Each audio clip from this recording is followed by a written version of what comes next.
The morning sun had barely risen when Sarah Henderson rushed through the sliding doors of Atlanta International Airport. Her heels clipped against the polished floor as she pulled her wheeled suitcase, checking her watch for the fifth time in 10 minutes. It was 6:45 a.m., and her flight to Chicago was scheduled for 7:30 a.m. Sarah wasn't just any passenger running late for a flight. As a senior marketing executive at Turner and Brooks Consulting, she had built her reputation on being perfectly put together.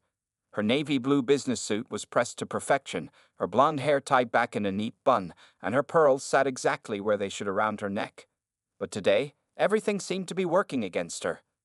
First, her alarm had failed to go off. Then, her usual car service had sent a driver who took the wrong route to the airport. Now, she was cutting it close to boarding time for a meeting she absolutely couldn't miss. The quarterly presentation to the board wasn't something she could reschedule or attend virtually. Making her way through security, Sarah couldn't help but notice how the TSA agent seemed to take an extra moment checking her ID, making her anxiety spike even higher. Of all days, she muttered under her breath, tapping her foot impatiently. When she finally cleared security, Sarah speed-walked toward Gate B15, her carry-on bag trailing behind her. The gate area was already crowded with early morning travelers, some sleeping in uncomfortable positions, others typing away on their laptops, and a few children running around despite their parents' tired attempts to contain them. Sarah spotted an empty seat near the gate counter and made her way toward it, relief washing over her face. At least she'd made it with some time to spare. She could check her presentation one last time before boarding. As she approached the seat, she noticed a man in a pilot's uniform sitting in the chair next to it. The pilot was reading something on his iPad, his captain's hat resting on his knee. He looked professional, experienced, and completely at ease. But something made Sarah pause mid-step. The pilot was black. She stood there for a moment, her ingrained prejudices bubbling to the surface. Despite her worldly education and high-powered career in Chicago, Sarah had grown up in a small town where diversity was more of a textbook concept than a reality. Old habits and teachings died hard, even after 15 years in the corporate world. The empty seat seemed less inviting now. Sarah glanced around, hoping to find another spot, but the gate area was packed. A young mother holding a crying baby had just taken the last available seat in the far corner. The flight would begin boarding in 20 minutes. Sarah's internal struggle played across her face as she stood awkwardly in the middle of the gate area.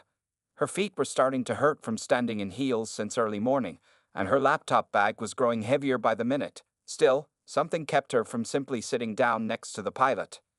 The pilot glanced up briefly from his iPad, offering a polite, professional smile before returning to his reading. This simple gesture somehow made Sarah even more uncomfortable. She shifted her weight from one foot to another, then made a decision that would soon come back to haunt her. Walking to the gate counter, Sarah leaned in close to speak quietly with the gate agent, a middle-aged woman named Patricia, according to her name tag. "Excuse me," Sarah whispered, trying to keep her voice down. "I was wondering if there might be any other seats available on the flight. I'd like to request a seat change." Patricia looked up from her computer screen, her expression neutral but her eyes scrutinizing. She had worked at the airport long enough to recognize what was really being asked. "I'm sorry, ma'am, but the flight is completely full. We're actually overbooked by 2 passengers." Sarah persisted, her voice dropping even lower. "Perhaps in business class, I'd be willing to pay for an upgrade." Her eyes darted briefly toward the pilot, who appeared absorbed in his iPad, but whose shoulders had tensed ever so slightly. "As I mentioned, ma'am, the flight is completely full in all sections," Patricia repeated firmly, her tone making it clear that the conversation was over. "Boarding will begin in 15 minutes. Defeated and increasingly aware of how foolish she was being, Sarah finally walked back to the empty seat. She sat down stiffly, pulling out her laptop and pretending to be completely engrossed in her work. The pilot continued reading his iPad, neither of them acknowledging each other's presence. As the minutes ticked by toward boarding time, the boarding announcement finally crackled over the speakers at Gate B15. Patricia, the gate agent, began calling first-class passengers to board. Sarah kept her eyes fixed on her laptop screen, though she hadn't typed a single word in the last 15 minutes. Next to her, the pilot closed his iPad and stood up, straightening his uniform. Captain Marcus Williams had seen this behavior before. In his 15 years of flying commercial aircraft, he'd experienced every type of prejudice imaginable. From passengers requesting different seats to shocked looks when he introduced himself as the captain, nothing surprised him anymore. Still, each incident carried its own small sting. As he gathered his belongings, Marcus thought about his journey to become a pilot. He remembered his father's words from years ago. "Son, you'll have to be twice as good to get half the respect." Those words had pushed him through flight school, through countless hours of training, and through every uncertain look he perceived along the way. The boarding process continued with business class passengers now filing through the gate. Sarah's group would be called soon, but she had another plan in mind. Making sure the pilot was out of earshot, she approached Patricia again, this time with a different strategy. "I'm really sorry to bother you again," Sarah began, her voice honey-sweet now, "but I get terrible anxiety while flying. I was wondering if maybe I could board a bit later. I like to be one of the last ones on the plane." It wasn't entirely a lie. She did feel anxious, just not for the reasons she was suggesting. Patricia looked up from her computer, her eyes narrowing slightly. "Ma'am, we have a full flight today with standby passengers waiting. I strongly recommend you board with your assigned group." Her tone was professional but left no room for argument. Just then, Sarah noticed the pilot walking toward the jet bridge. She felt a small sense of relief, assuming he must be a passenger heading to another city. Many airline staff traveled this way between assignments. Her relief, however, was short-lived. As Marcus walked past Patricia, he gave her a knowing smile. "Weather report looks good today, Patricia. Should be a smooth flight to Chicago." His voice was deep and confident, carrying the natural authority of someone used to commanding a crew. Sarah's face flushed red as the realization hit her. The same black man she had refused to sit next to was not just any pilot. He was going to be flying her plane. Her stomach twisted into knots as she heard her group being called to board. Other passengers moved past her as she stood frozen, clutching her boarding pass. A businessman in a hurry accidentally bumped her shoulder, snapping her out of her daze. She had no choice now. She had to board the plane. Walking down the jet bridge, Sarah's mind raced. Should she turn around and try to get on another flight? But she couldn't miss her meeting. Her entire career might depend on today's presentation. Maybe she could claim sudden illness. No, that would only delay the inevitable. As she approached the aircraft door, a friendly flight attendant greeted her with a warm smile. "Welcome aboard. Turn right for seats 15 and higher." Sarah nodded weakly, unable to find her voice. Through the open cockpit door, she could see Captain Williams going through his pre-flight checklist with his co-pilot. His movements were precise and professional, each action performed with the confidence of someone who had done this thousands of times before. Several passengers who had witnessed her behavior at the gate were already seated, some throwing knowing looks her way. An elderly woman shook her head disapprovingly as Sarah passed by, making her feel even smaller. Finally reaching her seat, 17C, Sarah stored her bags and sat down, trying to make herself as invisible as possible. She could hear Captain Williams's voice from the cockpit, discussing weather conditions with air traffic control. His tone was clear, professional, and authoritative. Everything you'd want from someone responsible for hundreds of lives. A young girl across the aisle tugged on her mother's sleeve and pointed toward the cockpit. "Mommy, look! Pilot looks like Daddy," she exclaimed excitedly. The mother smiled proudly, while Sarah sank deeper into her seat, the weight of her prejudice becoming heavier with each passing moment. The boarding process continued around her as Sarah sat in silence, her earlier confidence replaced by shame. She pulled out her phone, pretending to be busy, but she couldn't focus on anything except the growing realization of how terribly she had behaved. And the flight hadn't even begun. The last few passengers shuffled onto the plane, storing their bags in the overhead compartments.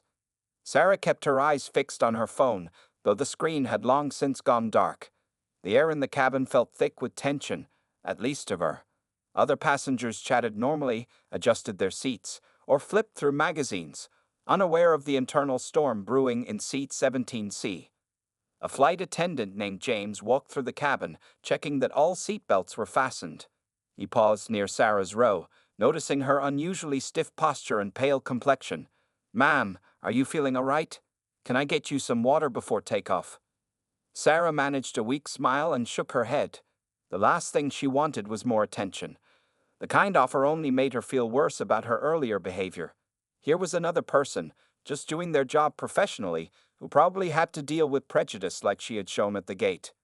The cabin lights dimmed slightly, and the familiar chime of the intercom system echoed through the plane. Sarah's stomach tightened. She knew what was coming next. "Good morning, ladies and gentlemen. This is Captain Marcus Williams speaking from the flight deck."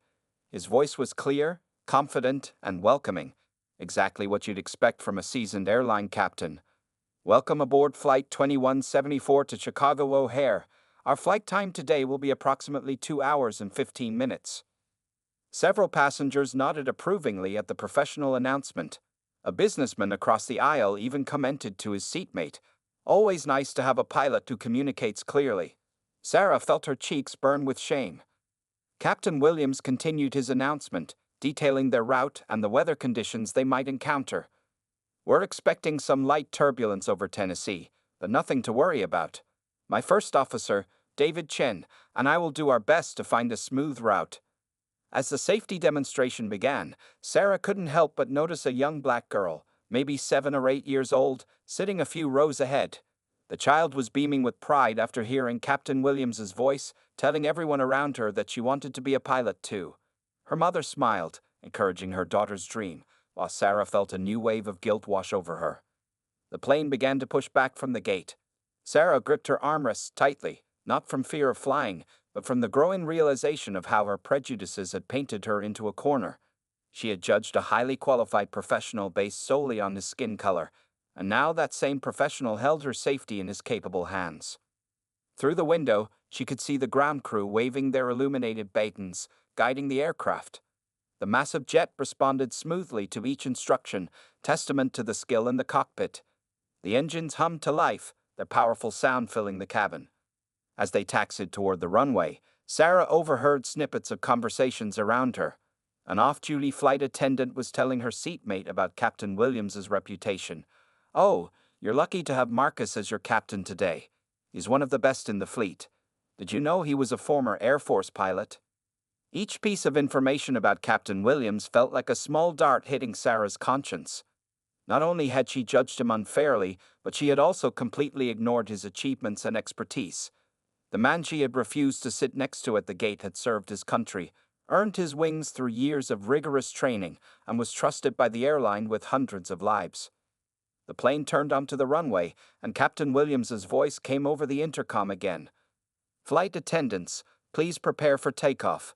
His tone was measured and professional, showing no sign of the interaction from earlier. In fact, Sarah realized he had maintained his dignity and professionalism throughout the entire incident, while she had let her prejudices show in the worst way possible. The engines roared as the plane began its takeoff roll. Sarah closed her eyes, not from fear of flying, but from the weight of her own bias. As the aircraft lifted smoothly into the morning sky, banking gently toward Chicago, she realized this flight would be about much more than just getting to her business meeting. The fasten seatbelt sign dinged off at cruising altitude, but Sarah remained firmly in her seat, lost in thought. The real turbulence she was experiencing had nothing to do with the weather. It was the stirring of her conscience, forcing her to confront uncomfortable truths about herself. The plane cruised steadily at 36,000 feet, cutting through the morning sky. Sarah had opened her laptop, trying to focus on her presentation, but the words on the screen kept blurring together. Her mind wandered back to her behavior at the gate, each memory making her sink lower in her seat. Suddenly, the plane shuddered slightly. A few passengers looked up nervously, and right on cue, Captain Williams's voice came through the speakers. "Ladies and gentlemen, as mentioned during our takeoff, we're experiencing some light turbulence over Tennessee. Nothing to be concerned about. Please keep your seatbelts fastened while seated." His voice was steady and reassuring. Several passengers visibly relaxed, trusting in their captain's calm assessment of the situation. Sarah noticed how a mother across the aisle used the captain's words to comfort her anxious child. "See, Captain Williams says it's okay. He knows what he's doing." The flight attendant, James, passed through the cabin, checking on passengers. He stopped at Sarah's row again. "Would you like something to drink, ma'am? Coffee, water, or juice, perhaps?" This time, Sarah accepted a cup of water, her throat feeling dry from stress. As James handed her the water, He smiled and said, "You know, we're lucky today. Captain Williams is known for finding the smoothest routes through rough weather. Been flying with him for 3 years now, best captain in the fleet." Sarah took a sip of water, her hands slightly shaking. A conversation between two off-duty pilots sitting a few rows ahead caught her attention. They were discussing Captain Williams's recent achievement, how he'd safely landed a plane during a severe storm last month when several other flights had been diverted. The plane encountered another patch of turbulence, but this time, the movement was minimal. True to his reputation, Captain Williams had found a smoother altitude. His voice came over the intercom again. "Folks, we've adjusted our altitude slightly to avoid the worst of the bumps. We should have smoother air for the rest of our journey to Chicago." A businessman across the aisle closed his laptop and turned to his seatmate. "You know what I love about flying? In the air, the only things that matter are skill and experience. Mother Nature doesn't care about race, gender, or anything else, only if you can fly the plane." His words hit Sarah like a physical blow. She remembered her own thoughts just 2 hours ago at the gate, how she'd let prejudice cloud her judgment of a highly skilled professional. The irony wasn't lost on her. She had refused to sit next to Captain Williams because of his race, yet now she was literally trusting him with her life. The flight attendants began their service, and the aroma of coffee filled the cabin. Through the cockpit door, which had been left slightly open, Sarah could see Captain Williams's steady hands on the controls, making small adjustments with the precision that comes from years of experience. The young black girl from earlier walked past Sarah's seat on her way to the bathroom. She was wearing a pilot's wings pin that James must. An hour into the flight, dark clouds began gathering ahead of the aircraft. Several passengers who had been dozing awoke as the plane encountered mild turbulence. Sarah watched as other travelers gripped their armrests, some looking nervously out the windows at the approaching storm. The intercom crackled to life. "This is Captain Williams speaking. We're approaching an area of weather that's developed along our route. I've already requested a slight course adjustment from air traffic control to avoid the worst of it. My first officer and I are monitoring the situation closely." Sarah noticed how his calm, professional tone immediately put other passengers at ease. A crying baby 3 rows ahead even quieted down at the sound of his voice. She thought about how many times Captain Williams must have handled situations like this, keeping hundreds of passengers safe while dealing with people like her who judged him before knowing his capabilities. James, the flight attendant, moved quickly through the cabin securing loose items. As he passed Sarah's seat, he commented, "Classic Captain Williams, always thinking 3 steps ahead. Some pilots would plow straight through the storm, but he always finds the smoother route." The plane began a gentle turn to the right, banking away from the darkest clouds. Through her window, Sarah could see the expert navigation happening in real time. While other planes' contrails headed straight into the storm, their aircraft skirted the edge of the weather system, maintaining a smooth flight path. A voice from the row behind her caught Sarah's attention. "I've flown this route every week for 3 years," a man in a business suit was saying to his seatmate. "Had all kinds of pilots, but you can always tell the really experienced ones. This captain, he's got the touch. Smoothest flight I've had in months." Sarah's laptop sat forgotten on her tray table, her important presentation no longer seeming as urgent as the lesson she was learning at 36,000 feet. She thought about all the snap judgments she'd made throughout her life, how many talented people she might have dismissed because of her prejudices. The plane hit another small bump, and Captain Williams's voice returned. "Folks, we've coordinated with Chicago Approach Control to adjust our arrival route slightly. This will add about 10 minutes to our flight time, but it should give us a much smoother ride. I appreciate your patience." Two off-duty pilots sitting in the emergency row were nodding approvingly. "That's why Williams has the highest safety rating in the company," one said to the other. "He never takes unnecessary risks, always puts passenger comfort first." The young black girl who wanted to be a pilot was now sitting with her mother, drawing pictures of airplanes in her notebook. Sarah overheard the mother explaining how Captain Williams had started as a military pilot, flying cargo planes in dangerous conditions before joining the commercial airline. Each new piece of information about the captain's background made Sarah's earlier behavior seem even more shameful. Light rain began hitting the windows as they skirted the edge of the storm. The plane continued to move steadily through the air, the occasional slight bumps handled with expert precision. Through the partly open cockpit door, Sarah could see Captain Williams and his first officer working in perfect coordination, their hands moving across the controls with practiced ease. An elderly passenger across the aisle was telling her grandson about her fear of flying. "But not today," she said. "Something about this pilot makes me feel safe. Did you hear how clearly he explains everything? That's a man who knows what he's doing." As they finally emerged from the weather system, sunlight streamed through the windows again. The cabin broke into spontaneous applause at the smooth handling of the Turbulence. Sarah found herself clapping too, her eyes filling with tears, not from fear or relief, but from the profound realization of how wrong her prejudices had been. James passed through one more time, checking on passengers. "We'll be starting our descent into Chicago in about 20 minutes, he announced. "Captain Williams has already received our approach clearance. Weather at O'Hare is clear, so we should have a smooth landing." Sarah glanced at her watch, realizing she would still make her meeting on time, thanks to the very man she had discriminated against just hours ago. The irony wasn't lost on her. While she had judged him based on appearance, Captain Williams had proven himself through actions, skill, and professionalism. As the plane began its initial descent, Sarah made a decision. She couldn't change her earlier behavior, but she could acknowledge it and learn from it. She would wait after landing to speak with Captain Williams. She owed him an apology, but more than that, she owed herself an honest confrontation with her own biases. The Chicago skyline appeared on the horizon as Flight 2174 began its final descent. The seatbelt sign chimed, and passengers started preparing for landing. Sarah watched through her window as the plane smoothly descended through scattered clouds, the morning sun glinting off Lake Michigan in the distance. "Ladies and gentlemen, this is Captain Williams," a familiar voice announced over the intercom. "We're beginning our final approach into Chicago O'Hare. Current weather at the airport shows crosswinds at 15 knots, but nothing that should concern you. Please make sure your seats are upright and your seat belts are fastened." The businesswoman next to Sarah whispered to her colleague, "I've landed in Chicago during much worse conditions. Some landings can be really rough with these crosswinds, but let's see how this captain handles it."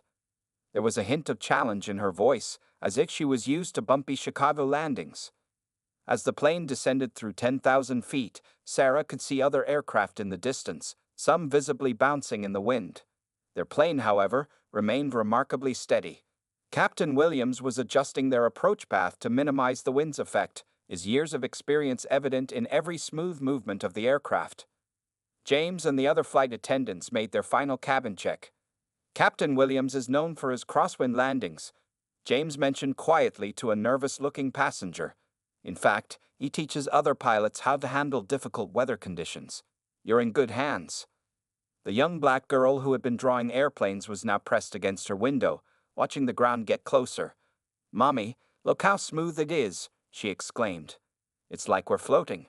Her mother smiled proudly, as if Captain Williams's skill was a personal victory for their community. Through the cockpit door, Sarah could hear the communications with air traffic control. Captain Williams's voice remained steady and professional as he acknowledged each instruction. The other pilots on board were paying close attention too, nodding appreciatively at his precise radio communications. The plane banked slightly to line up with the runway, compensating for the crosswind with such skill that most passengers barely noticed the correction. Sarah thought about how many thousands of hours of training and experience went into making such a challenging maneuver seem effortless. "Flight attendants, prepare for landing." Captain Williams's voice came through once more. The aircraft was now just a few hundred feet above the ground, yet despite the reported crosswinds, it remained remarkably stable. Sarah could see other planes' paths on final approach wavering in the wind, while their aircraft maintained a straight, steady course. As they descended through the last few hundred feet, Sarah noticed something remarkable. The usual tension that filled cabins during landing was absent. Instead, passengers seemed completely at ease, trusting in their captain's evident skill. Even the crying baby from earlier had fallen asleep, untroubled by the descent. The ground grew closer, and Sarah held her breath, expecting the usual bump of touchdown. Instead, the massive aircraft settled onto the runway with the gentleness of a feather, so smooth that several passengers looked up in surprise, having barely felt the contact with the ground. Spontaneous applause broke out in the cabin. "Now that's a landing," exclaimed the businessman across the aisle. In 30 years of flying into Chicago, I've never experienced one that's smooth in these conditions. The plane taxied gracefully toward the gate as Captain Williams's voice came over the intercom one final time. Ladies and gentlemen, welcome to Chicago O'Hare International Airport. Local time is 9:45 a.m. and the temperature is 68 degrees Fahrenheit. We know you have a choice when you fly, and we appreciate you choosing us for your journey today. As passengers began gathering their belongings, Sarah overheard various conversations praising the flight. Did you feel that landing? Perfect. Who's the captain today? I need to remember his name. Best flight I've had into Chicago in years. The irony wasn't lost on Sarah. The man she had refused to sit next to at the gate had just demonstrated more skill, professionalism, and care for others' safety than she had shown in her entire interaction with him. Every action he had taken during the flight had proven her prejudices not just wrong, but embarrassingly so. As the plane completed its taxi to the gate, Sarah remained in her seat, her mind made up. She would wait until the other passengers had deplaned. She needed to speak with Captain Williams, not just to apologize, but to thank him for the safe flight, for his professionalism, and most importantly, for the powerful lesson he had taught her without saying a single word about her earlier behavior. The seatbelt sign turned off with a gentle chime, and passengers began their usual rush to exit the plane. Sarah remained seated, clutching her laptop bag, watching as others gathered their belongings from the overhead bins. Her heart was pounding, but she had made her decision to stay behind. James, the flight attendant, noticed her still sitting there as the cabin slowly emptied. "Everything all right, ma'am? Do you need help with your bags?" he asked, genuine concern in his voice. Sarah shook her head and managed a small smile. "No, thank you. I'm actually waiting to speak with Captain Williams." Something in James' expression suggested he understood. He had likely seen her behavior at the gate through the terminal windows. Instead of judgment, though, his face showed a hint of approval at her desire to make things right. The young black girl and her mother were among the last to leave. As they passed Sarah's row, the girl proudly showed off her pilot's wings pin one last time. "I'm going to be just like Captain Williams someday," she announced. Her mother smiled warmly, then paused, looking at Sarah with knowing eyes. "It's never too late to learn and grow," she said softly before leading her daughter off the plane. Finally, the cabin was empty except for the cleaning crew waiting to board. Sarah stood up on shaky legs and walked toward the cockpit. Captain Williams and First Officer Chen were completing their post-flight checklist, their movements precise and methodical even after landing. Sarah stood quietly in the galley, waiting for the right moment. Through the open cockpit door, she could hear them discussing the crosswind conditions they had handled so skillfully during landing. Their professional conversation made her earlier prejudices seem even more ridiculous. First Officer Chen exited first, nodding politely as he passed her. Captain Williams followed, his captain's hat tucked under his arm, looking every bit the consummate professional she had judged so wrongly just hours ago.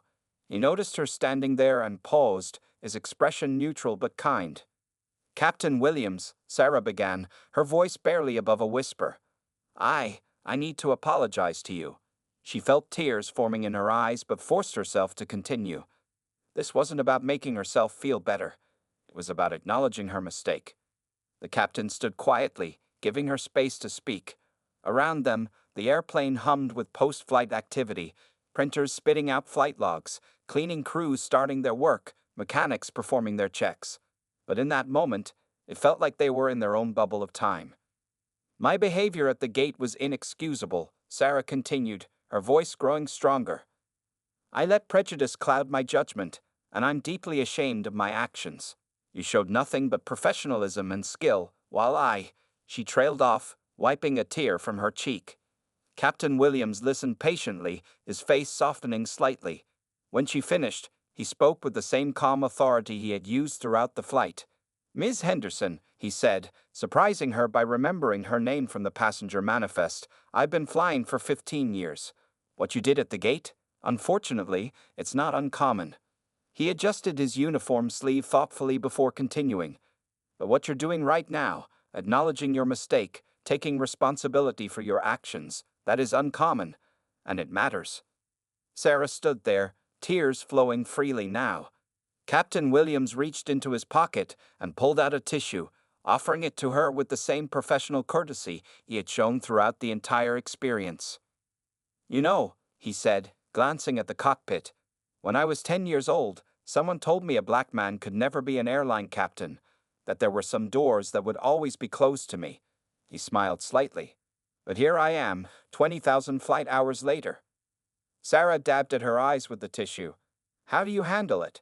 she asked quietly. "People like me, making assumptions, judging you before knowing you." Captain Williams straightened his tie, a gesture that seemed to give him a moment to consider his response. "By being exactly who I am, a pilot who loves his job and does it to the best of his ability. Every safe landing, every smooth flight through rough weather, every professional interaction, they'd all speak louder than prejudice ever could." James appeared in the galley doorway. "Captain, your next flight crew is starting their pre-flight checks," he said gently, indicating that their time was running short. Captain Williams nodded at James's reminder about the next flight crew, but held up one finger, asking for a moment more. He turned back to Sarah, who was still clutching the tissue he had given her, her presentation folder forgotten in her other hand. "Before you go," he said, reaching into his flight bag, "I want to show you something." He pulled out a worn photograph and handed it to Sarah. The picture showed a much younger version of himself standing proudly in front of a small training aircraft, his father's arm around his shoulders. "That was my first solo flight," he explained, his voice warm with memory. "My father worked 2 jobs to help pay for my flight training. He told me that day that excellence is the best answer to prejudice. I've lived by those words ever since." Sarah studied the photograph, noticing the determination in young Marcus Williams's eyes. The same determination she had witnessed throughout today's flight. "Your father must be very proud," she said softly, handing the photo back. "He is," Captain Williams smiled. "And you know what makes him even prouder? When people learn and grow from their experiences." He gestured toward the window where the young black girl who wanted to be a pilot was still visible walking through the terminal with her mother. "Every time someone moves past their prejudices, another door opens for kids like her." Sarah thought about her own daughter back home. "I've been teaching her the wrong things without even realizing it," she admitted. "Not with words, but with actions like what I did today." "Then teach her something different tomorrow," Captain Williams replied simply. He reached into his pocket and pulled out one of his business cards. "The airline runs a program for young people interested in aviation. All backgrounds, all walks of life. Maybe your daughter would like to learn what it's really about." Sarah took the card with trembling fingers, understanding the deeper meaning of his gesture. It wasn't just about aviation. It was about opening minds and hearts. "Thank you," she whispered. "Not just for this, but for everything. The way you handled the flight, the weather, and my behavior." James appeared again, this time more urgently. "Captain, 5 minutes until pre-flight briefing." Captain Williams acknowledged him with a nod, then turned back to Sarah one last time. "Ms. Henderson, prejudice is like bad weather. It can make the journey rough, but with skill and patience, you can fly through it to clearer skies." He extended his hand. "Have a good meeting today, and remember, sometimes the most important journey isn't the one that gets you from point A to point B." Sarah shook his hand firmly, noting the strength and confidence in his grip, the same steady hands that had guided them safely through the morning's flight. As she turned to leave, she saw the next flight's passengers already starting to board, among them another young girl clutching a toy airplane. Walking through the terminal toward her meeting, Sarah pulled out her phone. She scrolled past her presentation notes and opened her family photo album instead. Finding a picture of her daughter, she typed a message. "Hey, sweetie, how would you like to learn about flying planes? I met someone amazing today who made me see things differently." At the gate for his next flight, Captain Marcus Williams greeted his new passengers with the same professional courtesy he had shown all morning. Some smiled back, some barely noticed him, and yes, a few showed the same prejudices Sarah had displayed earlier. But he continued his pre-flight checks with the same dedication and skill, knowing that actions spoke louder than any words. Back in the terminal, Sarah passed the window just as Captain Williams's next flight took off. She watched the plane climb smoothly into the morning sky, carrying another set of passengers who would learn, as she had, that excellence knows no color, and that wisdom can come from the most unexpected moments. She clutched the captain's business card in her hand, knowing that today's flight had taken her on 2 journeys. one to Chicago, and one toward becoming a better person. As she headed to her meeting, Sarah realized that while her presentation was important, the most valuable lesson she learned today hadn't come from her laptop or her business cards, but from a pilot who had shown her how to rise above prejudice with grace, skill, and unwavering professionalism. The morning sun streamed through the terminal windows, casting long shadows behind her as she walked away, changed in ways she had never expected when she first arrived at the Atlanta airport just a few hours ago.